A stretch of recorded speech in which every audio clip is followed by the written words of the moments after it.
Super 8 ম্যাচের আগে চরম দুঃসংবাদ পেল বাংলাদেশ। নেপালের বিপক্ষে দুর্দান্ত বোলিং করেন মুস্তাফিজ।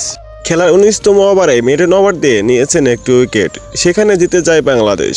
সুপার 8 ম্যাচের আগে আজ সকালে 19 রানে নামে বাংলাদেশ দল, আর সেখানেই ঘটে চরম বিপত্তি। আচমকা একটি বল এসে লাগে মুস্তাফিজের মাথায়, তখন সে বাজেভাবে আহত হয়। এমন চরম সময়ে মুস্তাফিজের ইনজুরি সত্যি বাংলাদেশকে অনেকটাই ভোগাবে। 4টি ম্যাচের মধ্যে 3টি জয় পায় বাংলাদেশ, সেখানে মুস্তাফিজের ভূমিকা ছিল অসাধারণ। বোলিং এর প্রশংসা করেছেন ক্রিকেট বিশ্বের বড় বড় লিজেন্ডরা। আর তাই তো সুপার 8-এর মতো এমন একটি গুরুত্বপূর্ণ ম্যাচে মুস্তাফিজের না থাকাটা বাংলাদেশের জন্য অনেকটাই হতাশাজনক। প্রিয় দর্শক, আপনারা সবাই দোয়া করবেন মুস্তাফিজ যেন সামনের ম্যাচটি খেলতে পারে এবং সুপার 8-এর বাকি ম্যাচগুলো জিততে পারে। নেপালের বিপক্ষে তানজিদ সাকিব এবং মুস্তাফিজের বোলিং আপনার কেমন লাগেছে অবশ্যই আপনার মতামত কমেন্ট বক্সে জানিয়ে যাবেন। খেলার সকল ধরনের আপডেট পেতে আমাদের চ্যানেলকে সাবস্ক্রাইব করে পাশে থাকবেন। ধন্যবাদ সবাইকে।